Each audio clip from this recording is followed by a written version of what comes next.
옛날 아주 먼 옛날 깊은 산골짜기 어느 작은 마을에 재산도 넉넉하고 인심 좋은 부자 영감이 살고 있었습니다. 그 영감의 집은 항상 사람들로 북적였습니다. 부자이긴 하지만 그만큼 인심도 좋아서 어려운 이웃을 도와주는 일을 마다하지 않았지요. 그래서 마을 사람들은 모두 영감님을 존경하며 따르고 있었습니다. 영감님에게는 귀하게 기른 아들 3형제가 있었는데 세 아들 모두 용모가 준수하고 마음씨도 고왔습니다. 영감님은 아들들이 자라 결혼할 나이가 되자 각각 훌륭한 신부감을 맞아 장가를 보내기로 했지요.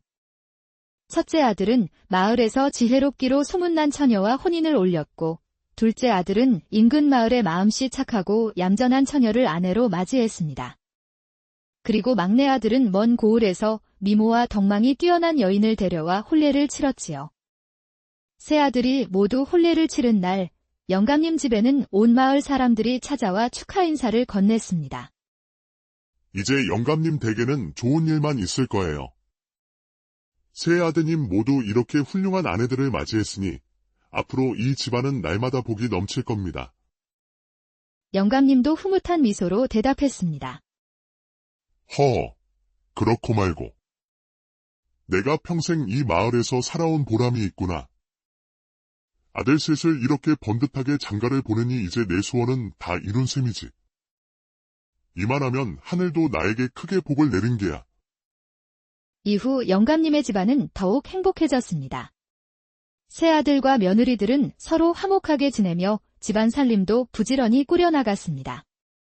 큰아들은 영감님을 도와 집안의 재물을 늘려가고 둘째 아들은 마을 사람들과의 관계를 더욱 돈독해 하며 마을의 존경을 받았지요.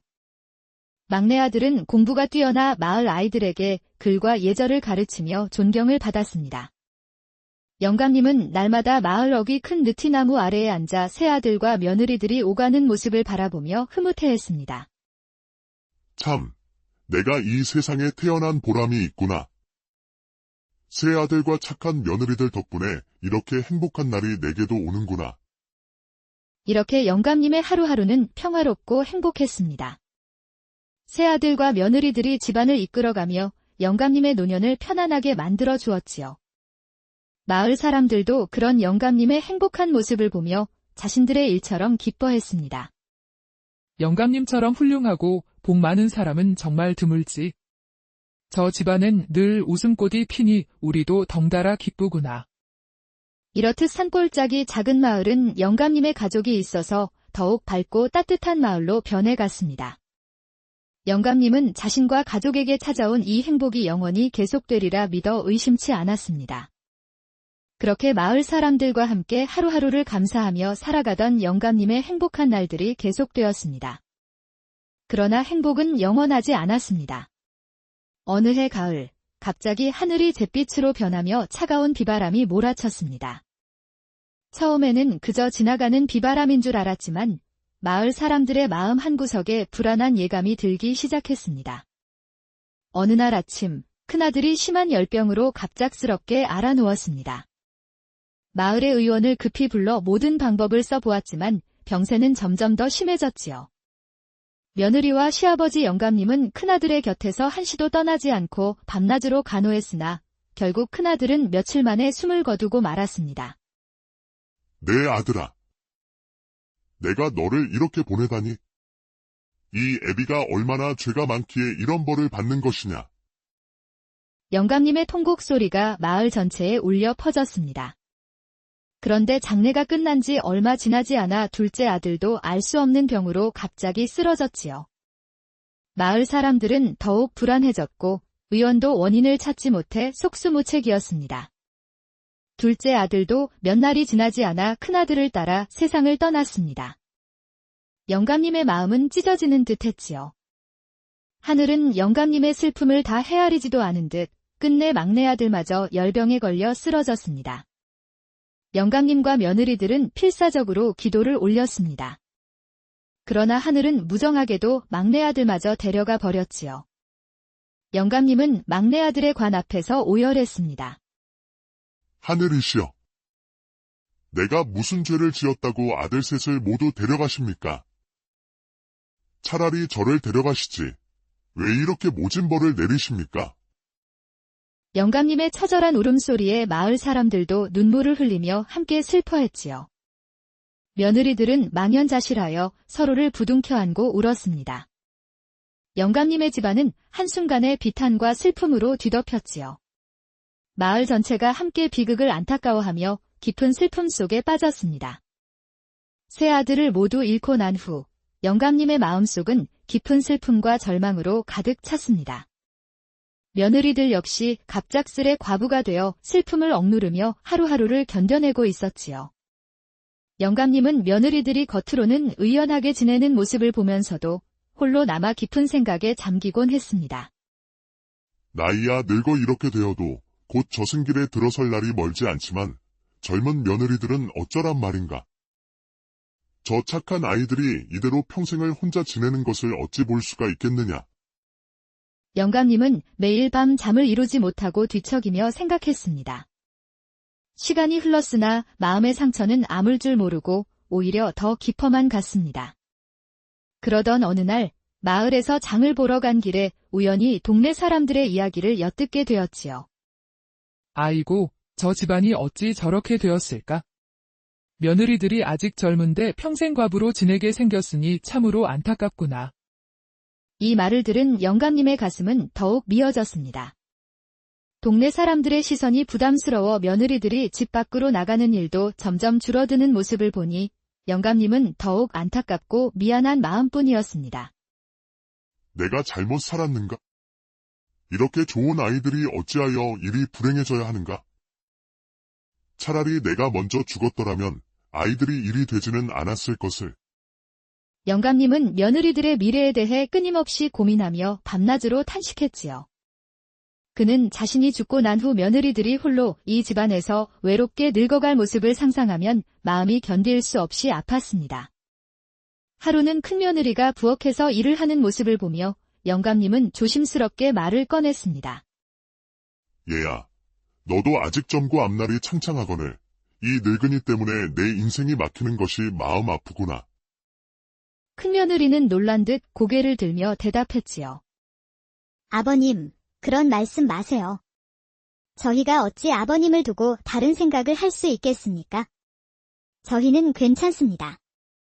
그러나 영감님은 큰며느리의 눈빛 속에서 슬픔과 외로움을 읽을 수 있었습니다. 그는 며느리들에게 행복한 인생을 되돌려주고 싶었지요. 하지만 당시 풍습상 과부가 다시 출가하는 것은 쉽지 않은 일이었습니다. 동네 사람들의 이목도 있고 며느리들의 마음 또한 쉽게 움직일 수 없는 것이 문제였지요. 영감님은 이 문제로 날이 갈수록 더욱 깊은 고민에 빠졌습니다. 내가 어떻게 해야 저 아이들이 행복을 되찾을 수 있을까?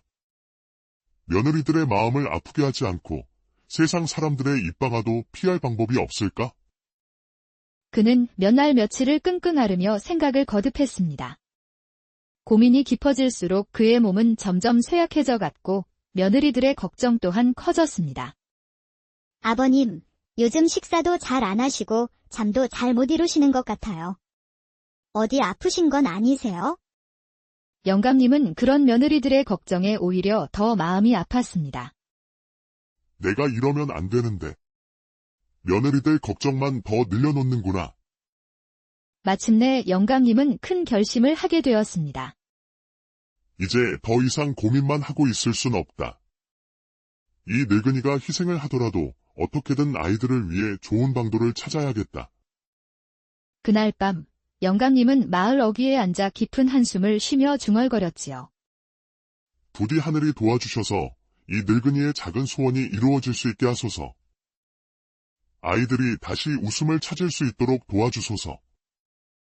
영감님은 깊은 고민 끝에 며느리들의 재혼을 위해 특별한 계획을 세우기로 한 것이지요. 하지만 직접적으로 며느리들에게 말을 꺼내기에는 마을 사람들의 시선도 부담스럽고 며느리들의 마음도 다칠까 염려스러웠지요. 그래서 영감님은 조용히 며느리들의 마음을 움직일 만한 묘안을 생각해내고자 했었습니다. 내가 아프다고 하면 며느리들이 내 말을 더 진지하게 받아들이겠지? 그럼 내가 부탁을 했을 때 그 아이들도 마음 편히 내 말을 따를 수 있을 테고 주변 사람들의 눈치도 덜 보게 될 것이야. 영감님은 조심스럽게 꾀병을 부릴 계획을 세우며 혼자 웃고 또 울기도 했습니다. 한밤중이 되면 등잔불 아래 혼자 이리저리 돌아다니며 중얼거리며 계획을 정리했습니다. 아이고, 늙은이가 별짓을 다 한다고 마을 사람들이 비웃을지도 모르겠구나. 하지만 내 체면보다 아이들의 행복이 먼저지. 내가 이 세상을 떠나기 전에 꼭 아이들이 행복해지는 것을 보고 싶어. 영감님은 며칠 동안 꾀병을 연습하며 어디가 아픈 척해야 가장 그럴듯한지 고민하고 또 고민했습니다. 그는 얼굴을 창백하게 보이도록 일부러 식사도 조금씩 줄이고 몸을 더 약하게 보이기 위해 잠도 줄였습니다. 며느리들이 영감님의 수척한 모습을 보고 걱정하며 물었습니다. 아버님, 요즘 얼굴이 많이 상하셨어요. 어디 편찮으신 거 아니세요? 영감님은 속으로 계획이 성공적으로 진행되고 있다고 생각하면서도 겉으로는 미소를 지으며 말했습니다. 아, 얘들아, 아무것도 아니야. 그냥 늙은이 그런 거지 뭐. 며느리들이 더욱 걱정하는 모습을 보며 영감님은 마음 한구석이 아파왔지만 자신의 결심을 굳게 지켜나가기로 마음먹었습니다. 드디어 영감님은 다음 날 아침부터 본격적으로 꾀병을 시작하기로 마음을 다잡으며 깊은 잠을 청했습니다. 다음 날 아침이 되자 영감님은 계획했던 대로 자리에 누워 깊은 신음소리를 내기 시작했습니다.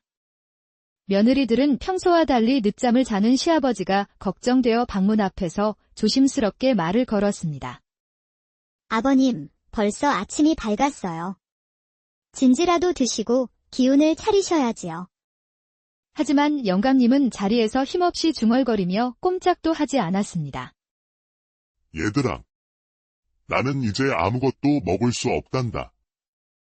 이렇게 괴로워서는 더 이상 살아갈 힘이 없구나. 며느리들은 놀라 서로의 얼굴을 마주 보았습니다. 큰며느리가 다시 문 앞에서 걱정스레 물었습니다. 아버님, 도대체 무슨 일이신 거예요? 어디가 아프신 겁니까? 영감님은 깊은 숨을 내쉬며 목소리에 힘을 실어 진지하게 말을 이었지요.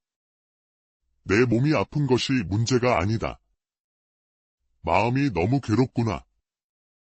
너희들이 이렇게 젊은 나이에 홀로 지내는 모습을 보는 것이 더 이상 견딜 수가 없구나. 내가 너희들 인생을 맡고 있는 것 같아 죄스럽고 한스러워서 차라리 죽는 것이 낫겠다. 그 말에 며느리들은 깜짝 놀라 눈물을 흘리며 문을 열고 들어와 시아버지 곁에 무릎을 꿇었습니다. 아버님, 그런 말씀 마세요. 저희는 아버님과 함께 있는 것만으로도 충분히 행복해요. 이렇게 말씀하시면 저희가 얼마나 마음 아픈지 아세요? 영감님은 며느리들의 간곡한 말에도 흔들리지 않고 더욱 완강하게 말을 했습니다. 너희들이 정말 나를 위한다면 내가 부탁하는 것을 들어줘야만 살 수 있을 것 같구나. 그렇지 않다면 나는 더 이상 살 의지가 없다. 며느리들은 서로 얼굴을 바라보며 걱정스러운 마음으로 다시 물었습니다.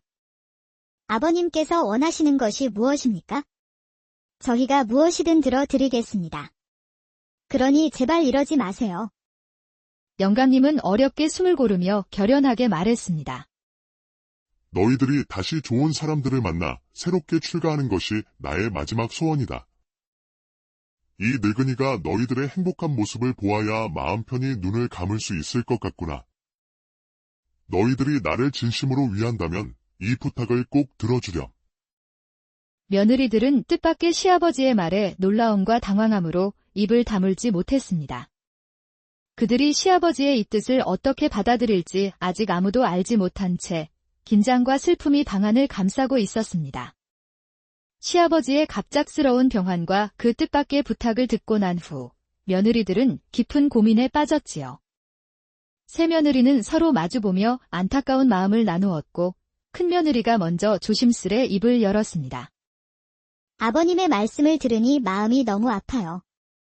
우리가 재혼을 한다고 하면 사람들은 어떻게 생각할까요? 마을에서 좋지 않은 말이 나올까 두렵습니다.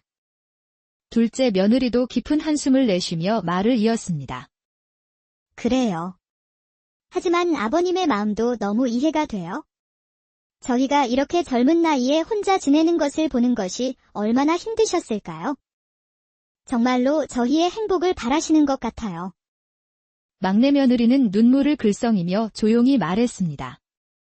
아버님께서 저희를 위해 꾀병까지 부리시면서 그렇게 간절하게 부탁하시는데 저희가 외면할 수는 없잖아요. 아버님이 저희 때문에 더 아프시거나 마음 상하시게 해서는 안 될 것 같아요. 며느리들은 밤새워 긴 대화를 나누며 아버님의 마음을 헤아리고 서로의 생각을 확인했지요. 다음 날 아침, 새며느리는 시아버지 앞에 다시 모였습니다. 큰며느리가 대표로 앞으로 나서서 침착한 목소리로 시아버지에게 말했지요. 아버님, 저희가 깊이 생각해 보았습니다. 아버님의 진심 어린 뜻을 알게 되었으니 이제 아버님의 소원을 들어드리기로 했습니다. 저희도 아버님이 편안하고 행복하셨으면 좋겠습니다. 시아버지는 며느리들의 말을 듣고 눈물을 흘리며 감사해 했습니다. 고맙다. 정말 고맙구나. 너희들이 이렇게 결심해주니 내가 더는 걱정이 없겠구나. 이제 나도 편히 마음을 놓을 수 있겠다. 며느리들은 시아버지의 깊은 사랑을 다시 한번 느끼며 서로 꼭 안고 조용히 눈물을 흘렸습니다. 며느리들이 재혼하기로 결심한 후 시아버지는 마음속에 큰 짐을 내려놓은 듯 보였습니다. 그러나 이제부터는 며느리들의 새로운 삶을 위한 준비를 시작해야 했지요. 시아버지는 마을에서 존경받는 어른들을 찾아가 조심스럽게 도움을 청했습니다. 어르신들, 실은 제가 며느리들을 다시 좋은 집안으로 시집 보내려고 합니다. 아이들이 아직 젊으니 새로운 삶을 살아갈 기회를 주고 싶어서입니다. 부디 좋은 인연을 추천해 주시고 도와주십시오. 마을 어른들은 영감님의 뜻을 듣고 처음에는 조금 놀랐으나 이내 깊은 감명을 받았지요. 그래, 참으로 훌륭한 생각이시오. 젊은 사람들이 평생을 홀로 지내는 것도 안타까운 일이오. 그럼 우리가 좋은 집안을 찾아보겠소. 마을 어른들은 그날부터 이웃 마을을 다니며 적당한 집안을 찾기 시작했습니다. 이 소식이 마을에 알려지자 마을 사람들은 처음엔 놀랐지만 점차 영감님의 깊은 마음과 며느리들의 효심에 감동하며 돕기 시작했지요. 한편 시아버지는 며느리들의 혼례를 위해 집안을 정리하고 혼수를 준비하는 데 온 정성을 다했습니다. 영감님은 창고에서 비단과 가재도구들을 꺼내어 정성껏 손질하며 며느리들이 새로이 출가할 때 부족함이 없도록 차근차근 준비를 했습니다. 며느리들 또한 각자의 마음을 다잡으며 새롭게 맞이할 삶에 대한 준비를 시작했지요. 큰며느리는 바느질 솜씨를 발휘하여 혼수 이불과 옷가지를 정성껏 준비했고, 둘째 며느리는 요리를 연습하며 새로운 집안에서 살림을 잘할 수 있도록 노력했습니다. 막내 며느리는 어른들께 드릴 선물을 정성스럽게 만들며 마음을 가다듬었습니다. 며느리들은 함께 준비를 하면서 서로 격려하고 위로하며 앞으로 닥쳐올 새로운 삶에 대한 두려움과 설렘을 나누었지요. 우리 이렇게 준비를 잘하고 있으니 반드시 행복해질 수 있을 거야. 아버님께서 우리를 위해 애쓰시는 모습에 보답하려면 우리가 정말로 잘 살아야 해. 이렇게 재혼 준비 기간 동안 시아버지와 며느리들은 서로를 더욱 깊이 이해하게 되었고, 이 준비 과정 자체가 새로운 행복과 화목의 시작이 되었지요. 그리고 드디어 며느리들의 재혼하는 날이 밝았습니다. 시아버지와 며느리들은 이른 아침부터 분주히 움직였지요. 시아버지는 며느리들을 하나하나 품에 안으며 눈물을 감추려 애썼습니다. 얘들아, 그동안 이 늙은이를 잘 따라주어 고맙다. 새로운 가정에서 행복하게 살 거라. 내가 여기서 늘 너희를 위해 기도할 것이다. 큰며느리는 시아버지의 손을 잡으며 눈물을 흘렸습니다. 아버님, 저희를 딸처럼 사랑해주시고 이렇게까지 배려해주셔서 감사해요. 저희는 어디를 가든지 아버님을 잊지 않을 거예요. 둘째 며느리는 억지로 웃음을 지으며 눈물을 감췄습니다. 아버님, 꼭 건강하게 오래오래 사셔야 해요. 그래야 저희가 마음 놓고 새롭게 시작할 수 있어요. 막내 며느리는 아무 말도 하지 못하고 시아버지를 꼭 안았지요. 이윽고 며느리들은 준비된 가마에 올랐습니다. 시아버지는 멀어져 가는 가마를 바라보며 흐르는 눈물을 닦았지요. 내 아이들아. 이제 나를 잊고 너희들의 행복을 찾아 살아라. 그것이 내가 진정으로 바라는 일이란다.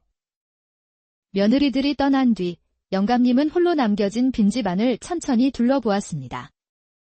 조금 전까지 사람들의 온기와 웃음소리, 눈물이 가득했던 집안은 이제 텅 빈 듯 정막만이 흐르고 있었지요. 이제 정말 혼자구나. 아이들이 떠나니 이 집안이 이리도 크게 느껴지는구나. 영감님은 깊은 한숨을 내쉬며 천천히 문 밖으로 걸어 나왔습니다. 이 모든 것이 다 아이들과 함께 했던 추억이니 이제 내가 이곳에 더 머물러 봐야 무슨 의미가 있겠는가. 영감님은 마음을 굳게 먹고 여행 보따리를 준비하기 시작했습니다. 아주 간단한 옷가지와 식량만을 챙겨 넣으며 과거의 흔적을 최대한 가볍게 하려 했었지요. 이윽고 떠날 준비를 마친 그는 다시 한번 집안을 천천히 둘러보았습니다. 마지막으로 방마다 들어가 벽을 어루만지며 작별 인사를 건넸지요. 고마웠다, 집아.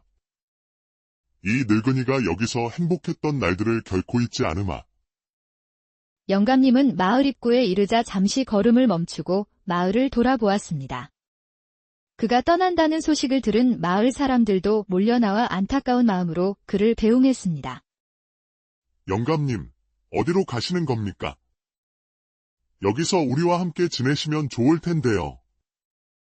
영감님은 마을 사람들의 따뜻한 마음에 눈물을 글썽이며 고개를 저었습니다. 고맙습니다. 하지만 이제 이곳에서의 제 역할은 다 한 것 같습니다. 제가 떠나야 아이들도 새 삶을 더 편하게 살아갈 수 있을 테지요. 저는 이제 제 길을 가렵니다. 마을 사람들은 영감님의 깊은 뜻을 이해하고 더 이상 말리지 못한 채 묵묵히 고개를 숙였습니다. 영감님은 사람들과 일일이 손을 맞잡고 마지막 인사를 나눈 뒤 서서히 마을 길을 따라 발걸음을 옮겼습니다. 그의 뒷모습은 점점 작아져 갔고 마을 사람들은 영감님이 사라질 때까지 오래도록 그 자리에서 있었습니다. 아이들아, 이제 나를 걱정하지 말고 행복하게 살아라. 이 늙은이는 어디에 있든 너희들의 행복을 빌고 또 빌겠구나. 영감님은 정처 없이 길을 걷고 또 걸었습니다. 며칠간 산길을 따라갔던 어느 날 해가 저물어 어둑어둑해지자 그는 작은 마을 어귀에 있는 낡은 주막으로 발길을 돌렸습니다. 주막 안으로 들어서니 주인은 온화한 미소로 영감님을 맞았습니다. 어서 오십시오, 어르신. 먼 길 오시느라 수고 많으셨습니다. 영감님은 감사의 인사를 하고 주인이 내준 자리에 앉았습니다. 그러던 중 주막 구석에 앉아있던 한 노인의 눈빛과 마주쳤습니다. 그 노인은 수염이 길게 늘어져 있었으며 깊고 맑은 눈동자를 가진 신비로운 분위기를 풍기는 사람이었습니다.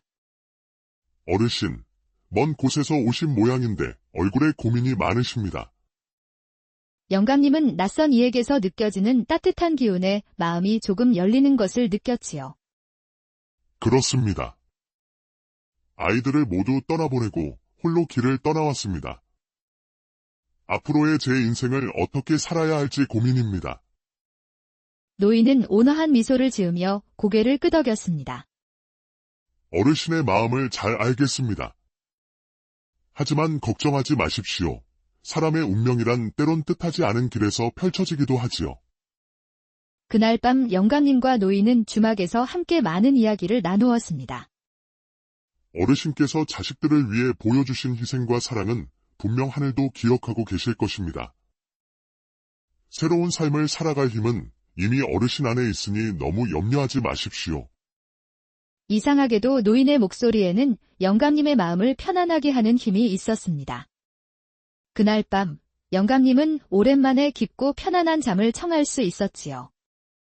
다음 날 아침 영감님은 따뜻한 햇살에 눈을 떴습니다. 그때 어젯밤 만났던 신비로운 노인이 그의 곁으로 다가와 말했지요. 어르신, 이제 마음의 짐은 좀 내려놓으셨습니까? 영감님은 밝게 미소 지으며 고개를 끄덕였습니다. 예, 오랜만에 이렇게 편안한 밤을 보냈습니다. 모두 노인장 덕분입니다. 노인은 빙그레 웃으며 영감님의 어깨를 다정하게 두드렸습니다. 어르신께서는 자식과 며느리들을 위해 큰 희생을 하셨습니다.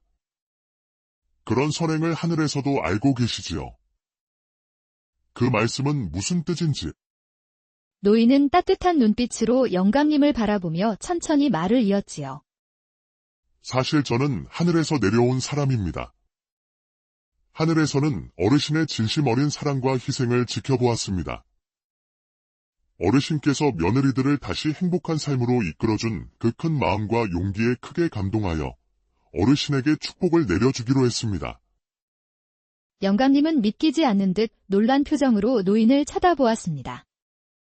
그게 정말입니까?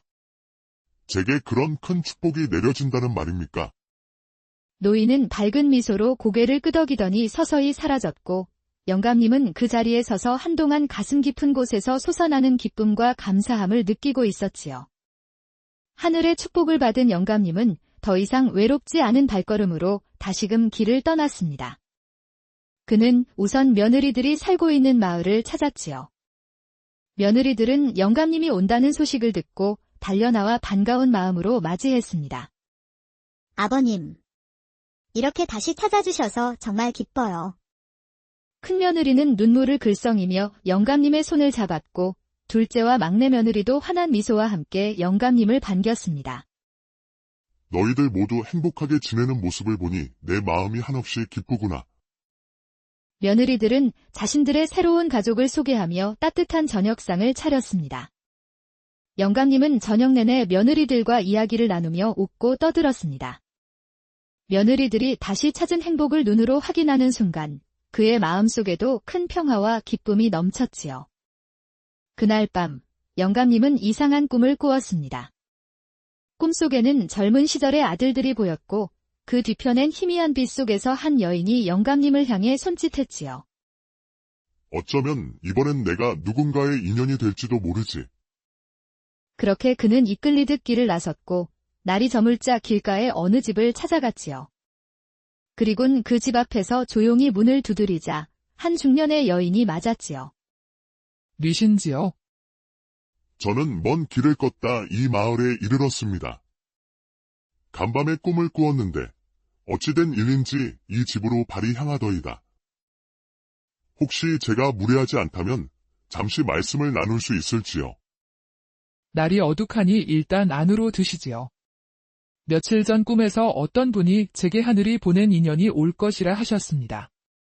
옛날 아주 먼 옛날 깊은 산골짜기 어느 작은 마을에 재산도 넉넉하고 인심 좋은 부자 영감이 살고 있었습니다. 그 영감의 집은 항상 사람들로 북적였습니다. 부자이긴 하지만 그만큼 인심도 좋아서 어려운 이웃을 도와주는 일을 마다하지 않았지요. 그래서 마을 사람들은 모두 영감님을 존경하며 따르고 있었습니다. 영감님에게는 귀하게 기른 아들 3형제가 있었는데 세 아들 모두 용모가 준수하고 마음씨도 고왔습니다.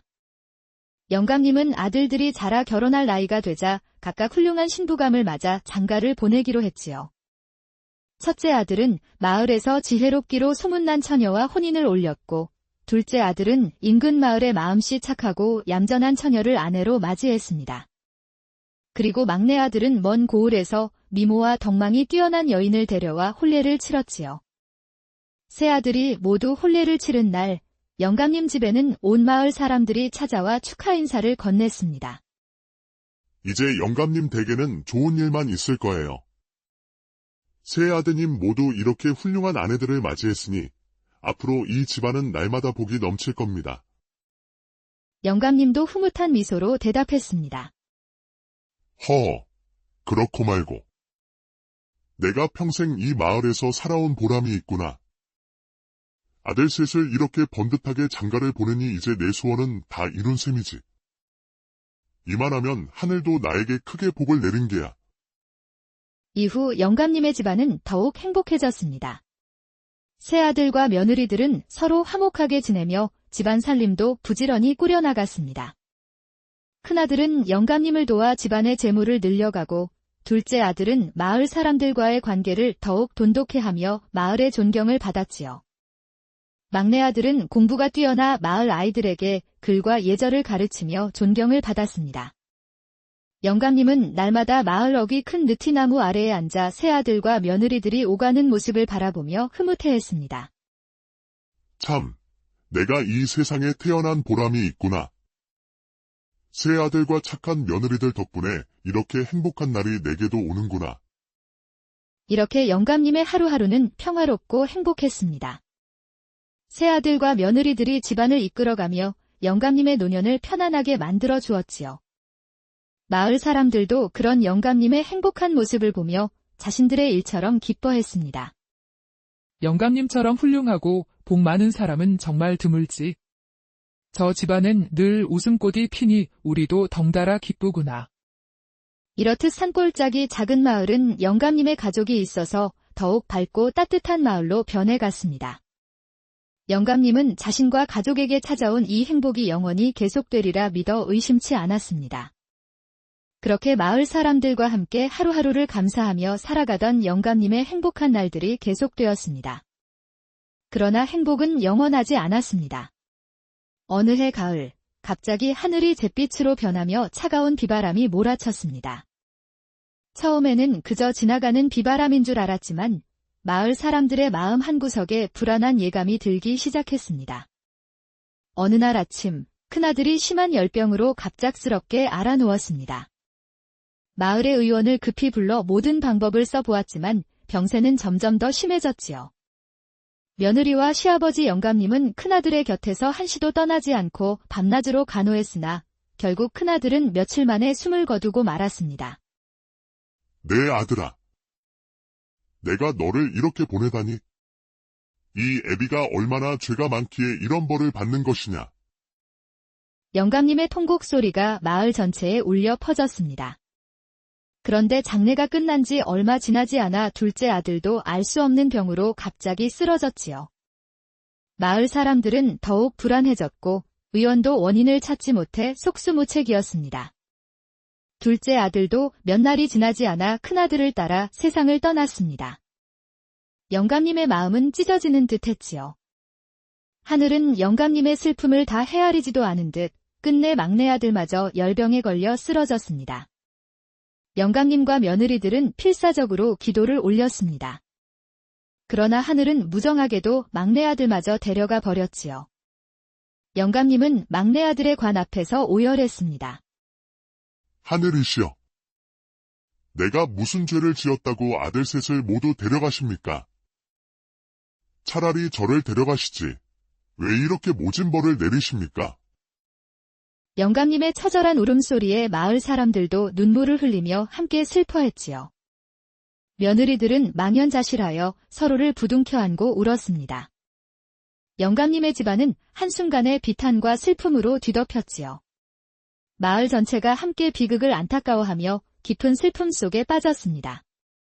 세 아들을 모두 잃고 난 후 영감님의 마음속은 깊은 슬픔과 절망으로 가득 찼습니다.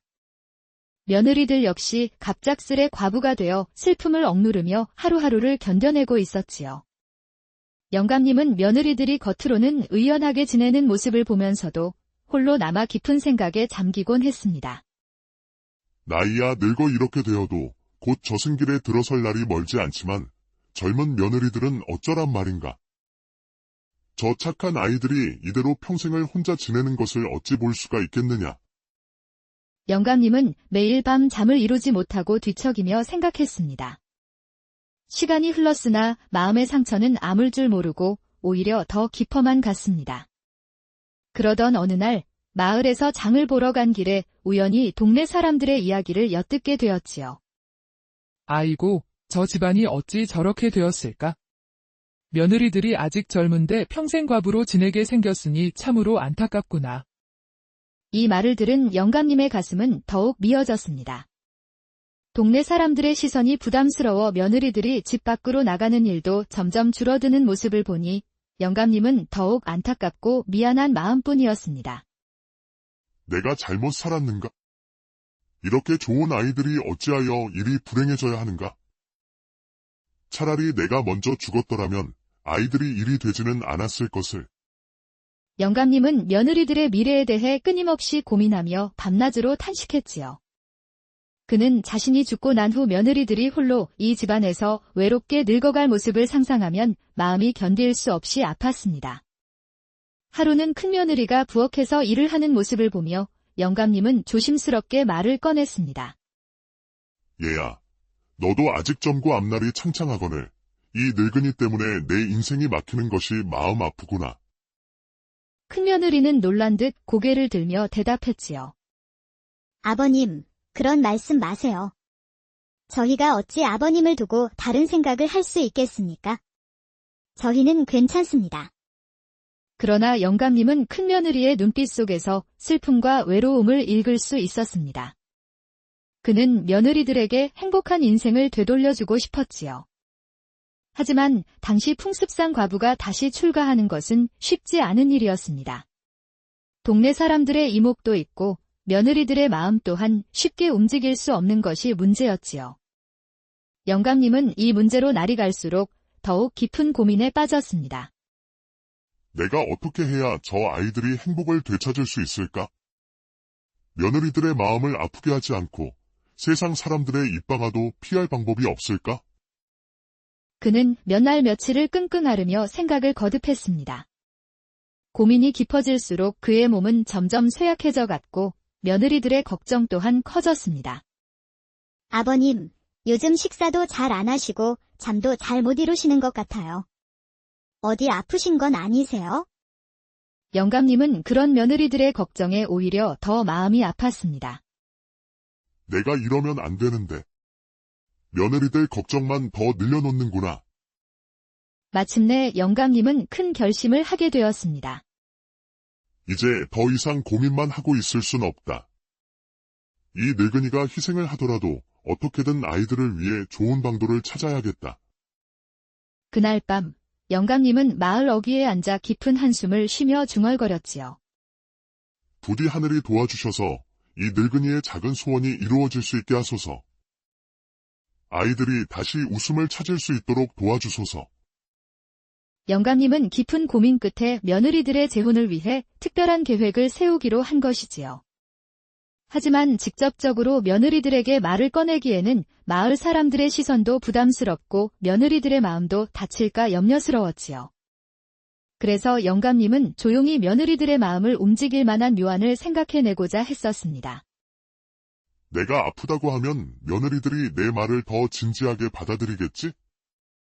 그럼 내가 부탁을 했을 때 그 아이들도 마음 편히 내 말을 따를 수 있을 테고 주변 사람들의 눈치도 덜 보게 될 것이야. 영감님은 조심스럽게 꾀병을 부릴 계획을 세우며 혼자 웃고 또 울기도 했습니다. 한밤중이 되면 등잔불 아래 혼자 이리저리 돌아다니며 중얼거리며 계획을 정리했습니다. 아이고, 늙은이가 별짓을 다 한다고 마을 사람들이 비웃을지도 모르겠구나. 하지만 내 체면보다 아이들의 행복이 먼저지. 내가 이 세상을 떠나기 전에 꼭 아이들이 행복해지는 것을 보고 싶어. 영감님은 며칠 동안 꾀병을 연습하며 어디가 아픈 척해야 가장 그럴듯한지 고민하고 또 고민했습니다. 그는 얼굴을 창백하게 보이도록 일부러 식사도 조금씩 줄이고 몸을 더 약하게 보이기 위해 잠도 줄였습니다. 며느리들이 영감님의 수척한 모습을 보고 걱정하며 물었습니다. 아버님, 요즘 얼굴이 많이 상하셨어요. 어디 편찮으신 거 아니세요? 영감님은 속으로 계획이 성공적으로 진행되고 있다고 생각하면서도 겉으로는 미소를 지으며 말했습니다. 아, 얘들아, 아무것도 아니야. 그냥 늙은이 그런 거지 뭐. 며느리들이 더욱 걱정하는 모습을 보며 영감님은 마음 한구석이 아파왔지만 자신의 결심을 굳게 지켜나가기로 마음먹었습니다. 드디어 영감님은 다음 날 아침부터 본격적으로 꾀병을 시작하기로 마음을 다잡으며 깊은 잠을 청했습니다. 다음 날 아침이 되자 영감님은 계획했던 대로 자리에 누워 깊은 신음소리를 내기 시작했습니다. 며느리들은 평소와 달리 늦잠을 자는 시아버지가 걱정되어 방문 앞에서 조심스럽게 말을 걸었습니다. 아버님, 벌써 아침이 밝았어요. 진지라도 드시고 기운을 차리셔야지요. 하지만 영감님은 자리에서 힘없이 중얼거리며 꼼짝도 하지 않았습니다. 얘들아, 나는 이제 아무것도 먹을 수 없단다. 이렇게 괴로워서는 더 이상 살아갈 힘이 없구나. 며느리들은 놀라 서로의 얼굴을 마주 보았습니다. 큰며느리가 다시 문 앞에서 걱정스레 물었습니다. 아버님, 도대체 무슨 일이신 거예요? 어디가 아프신 겁니까? 영감님은 깊은 숨을 내쉬며 목소리에 힘을 실어 진지하게 말을 이었지요. 내 몸이 아픈 것이 문제가 아니다. 마음이 너무 괴롭구나. 너희들이 이렇게 젊은 나이에 홀로 지내는 모습을 보는 것이 더 이상 견딜 수가 없구나. 내가 너희들 인생을 맡고 있는 것 같아 죄스럽고 한스러워서 차라리 죽는 것이 낫겠다. 그 말에 며느리들은 깜짝 놀라 눈물을 흘리며 문을 열고 들어와 시아버지 곁에 무릎을 꿇었습니다. 아버님, 그런 말씀 마세요. 저희는 아버님과 함께 있는 것만으로도 충분히 행복해요. 이렇게 말씀하시면 저희가 얼마나 마음 아픈지 아세요? 영감님은 며느리들의 간곡한 말에도 흔들리지 않고 더욱 완강하게 말을 했습니다. 너희들이 정말 나를 위한다면 내가 부탁하는 것을 들어줘야만 살 수 있을 것 같구나. 그렇지 않다면 나는 더 이상 살 의지가 없다. 며느리들은 서로 얼굴을 바라보며 걱정스러운 마음으로 다시 물었습니다. 아버님께서 원하시는 것이 무엇입니까? 저희가 무엇이든 들어드리겠습니다. 그러니 제발 이러지 마세요. 영감님은 어렵게 숨을 고르며 결연하게 말했습니다. 너희들이 다시 좋은 사람들을 만나 새롭게 출가하는 것이 나의 마지막 소원이다. 이 늙은이가 너희들의 행복한 모습을 보아야 마음 편히 눈을 감을 수 있을 것 같구나. 너희들이 나를 진심으로 위한다면 이 부탁을 꼭 들어주렴. 며느리들은 뜻밖의 시아버지의 말에 놀라움과 당황함으로 입을 다물지 못했습니다. 그들이 시아버지의 이 뜻을 어떻게 받아들일지 아직 아무도 알지 못한 채 긴장과 슬픔이 방안을 감싸고 있었습니다. 시아버지의 갑작스러운 병환과 그 뜻밖의 부탁을 듣고 난 후 며느리들은 깊은 고민에 빠졌지요. 새 며느리는 서로 마주보며 안타까운 마음을 나누었고 큰며느리가 먼저 조심스레 입을 열었습니다. 아버님의 말씀을 들으니 마음이 너무 아파요. 우리가 재혼을 한다고 하면 사람들은 어떻게 생각할까요? 마을에서 좋지 않은 말이 나올까 두렵습니다. 둘째 며느리도 깊은 한숨을 내쉬며 말을 이었습니다. 그래요. 하지만 아버님의 마음도 너무 이해가 돼요. 저희가 이렇게 젊은 나이에 혼자 지내는 것을 보는 것이 얼마나 힘드셨을까요? 정말로 저희의 행복을 바라시는 것 같아요. 막내 며느리는 눈물을 글썽이며 조용히 말했습니다. 아버님께서 저희를 위해 꾀병까지 부리시면서 그렇게 간절하게 부탁하시는데 저희가 외면할 수는 없잖아요. 아버님이 저희 때문에 더 아프시거나 마음 상하시게 해서는 안 될 것 같아요. 며느리들은 밤새워 긴 대화를 나누며 아버님의 마음을 헤아리고 서로의 생각을 확인했지요. 다음 날 아침 새 며느리는 시아버지 앞에 다시 모였습니다. 큰며느리가 대표로 앞으로 나서서 침착한 목소리로 시아버지에게 말했지요. 아버님, 저희가 깊이 생각해 보았습니다. 아버님의 진심 어린 뜻을 알게 되었으니 이제 아버님의 소원을 들어드리기로 했습니다. 저희도 아버님이 편안하고 행복하셨으면 좋겠습니다. 시아버지는 며느리들의 말을 듣고 눈물을 흘리며 감사해 했습니다. 고맙다. 정말 고맙구나. 너희들이 이렇게 결심해주니 내가 더는 걱정이 없겠구나. 이제 나도 편히 마음을 놓을 수 있겠다. 며느리들은 시아버지의 깊은 사랑을 다시 한번 느끼며 서로 꼭 안고 조용히 눈물을 흘렸습니다. 며느리들이 재혼하기로 결심한 후 시아버지는 마음속에 큰 짐을 내려놓은 듯 보였습니다. 그러나 이제부터는 며느리들의 새로운 삶을 위한 준비를 시작해야 했지요. 시아버지는 마을에서 존경받는 어른들을 찾아가 조심스럽게 도움을 청했습니다. 어르신들, 실은 제가 며느리들을 다시 좋은 집안으로 시집 보내려고 합니다. 아이들이 아직 젊으니 새로운 삶을 살아갈 기회를 주고 싶어서입니다. 부디 좋은 인연을 추천해 주시고 도와주십시오. 마을 어른들은 영감님의 뜻을 듣고 처음에는 조금 놀랐으나 이내 깊은 감명을 받았지요. 그래, 참으로 훌륭한 생각이시오. 젊은 사람들이 평생을 홀로 지내는 것도 안타까운 일이오. 그럼 우리가 좋은 집안을 찾아보겠소. 마을 어른들은 그날부터 이웃 마을을 다니며 적당한 집안을 찾기 시작했습니다. 이 소식이 마을에 알려지자 마을 사람들은 처음엔 놀랐지만 점차 영감님의 깊은 마음과 며느리들의 효심에 감동하며 돕기 시작했지요. 한편 시아버지는 며느리들의 혼례를 위해 집안을 정리하고 혼수를 준비하는 데 온 정성을 다했습니다. 영감님은 창고에서 비단과 가재도구들을 꺼내어 정성껏 손질하며 며느리들이 새로이 출가할 때 부족함이 없도록 차근차근 준비를 했습니다. 며느리들 또한 각자의 마음을 다잡으며 새롭게 맞이할 삶에 대한 준비를 시작했지요. 큰며느리는 바느질 솜씨를 발휘하여 혼수 이불과 옷가지를 정성껏 준비했고, 둘째 며느리는 요리를 연습하며 새로운 집안에서 살림을 잘할 수 있도록 노력했습니다. 막내 며느리는 어른들께 드릴 선물을 정성스럽게 만들며 마음을 가다듬었습니다. 며느리들은 함께 준비를 하면서 서로 격려하고 위로하며 앞으로 닥쳐올 새로운 삶에 대한 두려움과 설렘을 나누었지요. 우리 이렇게 준비를 잘하고 있으니 반드시 행복해질 수 있을 거야. 아버님께서 우리를 위해 애쓰시는 모습에 보답하려면 우리가 정말로 잘 살아야 해. 이렇게 재혼 준비 기간 동안 시아버지와 며느리들은 서로를 더욱 깊이 이해하게 되었고, 이 준비 과정 자체가 새로운 행복과 화목의 시작이 되었지요. 그리고 드디어 며느리들의 재혼하는 날이 밝았습니다. 시아버지와 며느리들은 이른 아침부터 분주히 움직였지요. 시아버지는 며느리들을 하나하나 품에 안으며 눈물을 감추려 애썼습니다. 얘들아, 그동안 이 늙은이를 잘 따라주어 고맙다. 새로운 가정에서 행복하게 살 거라. 내가 여기서 늘 너희를 위해 기도할 것이다.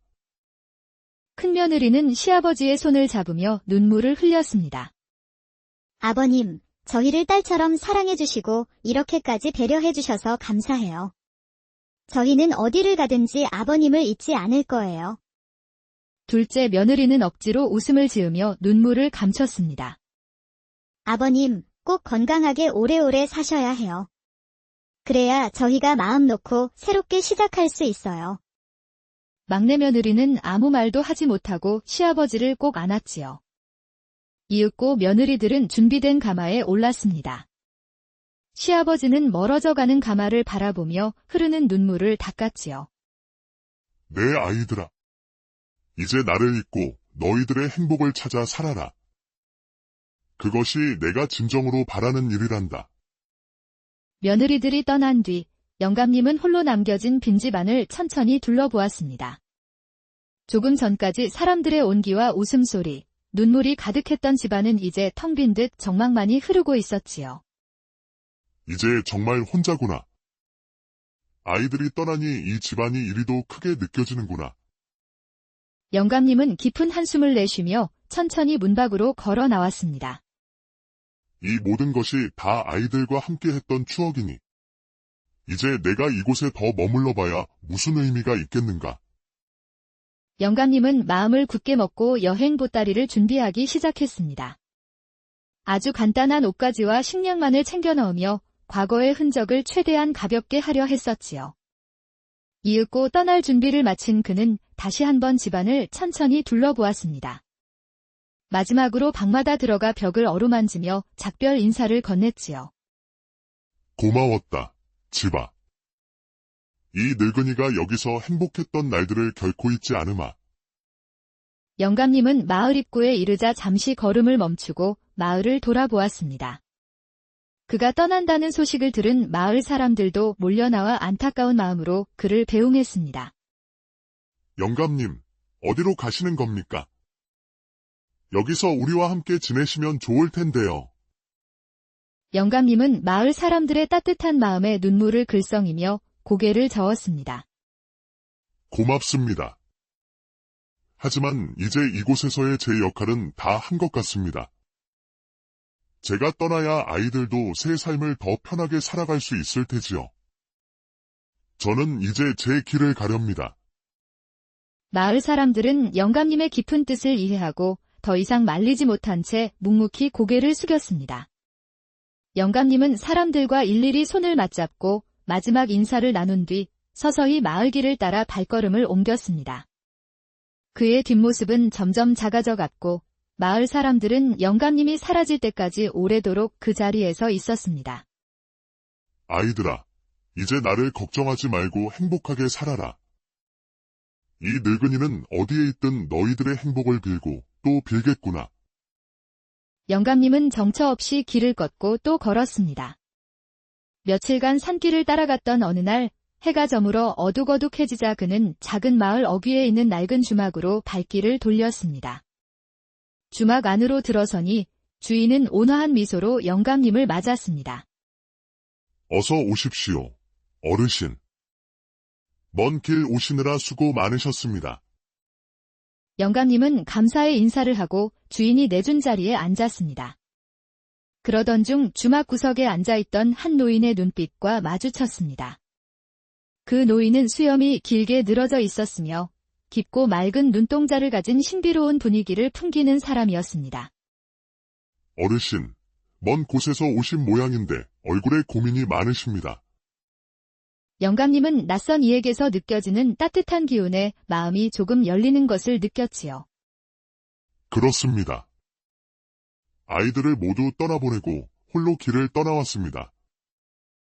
앞으로의 제 인생을 어떻게 살아야 할지 고민입니다. 노인은 온화한 미소를 지으며 고개를 끄덕였습니다. 어르신의 마음을 잘 알겠습니다. 하지만 걱정하지 마십시오. 사람의 운명이란 때론 뜻하지 않은 길에서 펼쳐지기도 하지요. 그날 밤 영감님과 노인은 주막에서 함께 많은 이야기를 나누었습니다. 어르신께서 자식들을 위해 보여주신 희생과 사랑은 분명 하늘도 기억하고 계실 것입니다. 새로운 삶을 살아갈 힘은 이미 어르신 안에 있으니 너무 염려하지 마십시오. 이상하게도 노인의 목소리에는 영감님의 마음을 편안하게 하는 힘이 있었습니다. 그날 밤 영감님은 오랜만에 깊고 편안한 잠을 청할 수 있었지요. 다음 날 아침 영감님은 따뜻한 햇살에 눈을 떴습니다. 그때 어젯밤 만났던 신비로운 노인이 그의 곁으로 다가와 말했지요. 어르신, 이제 마음의 짐은 좀 내려놓으셨습니까? 영감님은 밝게 미소 지으며 고개를 끄덕였습니다. 예, 오랜만에 이렇게 편안한 밤을 보냈습니다. 모두 노인장 덕분입니다. 노인은 빙그레 웃으며 영감님의 어깨를 다정하게 두드렸습니다. 어르신께서는 자식과 며느리들을 위해 큰 희생을 하셨습니다. 그런 선행을 하늘에서도 알고 계시지요. 그 말씀은 무슨 뜻인지. 노인은 따뜻한 눈빛으로 영감님을 바라보며 천천히 말을 이었지요. 사실 저는 하늘에서 내려온 사람입니다. 하늘에서는 어르신의 진심 어린 사랑과 희생을 지켜보았습니다. 어르신께서 며느리들을 다시 행복한 삶으로 이끌어준 그 큰 마음과 용기에 크게 감동하여 어르신에게 축복을 내려주기로 했습니다. 영감님은 믿기지 않는 듯 놀란 표정으로 노인을 쳐다보았습니다. 그게 정말입니까? 제게 그런 큰 축복이 내려진다는 말입니까? 노인은 밝은 미소로 고개를 끄덕이더니 서서히 사라졌고 영감님은 그 자리에 서서 한동안 가슴 깊은 곳에서 솟아나는 기쁨과 감사함을 느끼고 있었지요. 하늘의 축복을 받은 영감님은 더 이상 외롭지 않은 발걸음으로 다시금 길을 떠났습니다. 그는 우선 며느리들이 살고 있는 마을을 찾았지요. 며느리들은 영감님이 온다는 소식을 듣고 달려나와 반가운 마음으로 맞이했습니다. 아버님, 이렇게 다시 찾아주셔서 정말 기뻐요. 큰며느리는 눈물을 글썽이며 영감님의 손을 잡았고 둘째와 막내 며느리도 환한 미소와 함께 영감님을 반겼습니다. 너희들 모두 행복하게 지내는 모습을 보니 내 마음이 한없이 기쁘구나. 며느리들은 자신들의 새로운 가족을 소개하며 따뜻한 저녁상을 차렸습니다. 영감님은 저녁 내내 며느리들과 이야기를 나누며 웃고 떠들었습니다. 며느리들이 다시 찾은 행복을 눈으로 확인하는 순간 그의 마음속에도 큰 평화와 기쁨이 넘쳤지요. 그날 밤, 영감님은 이상한 꿈을 꾸었습니다.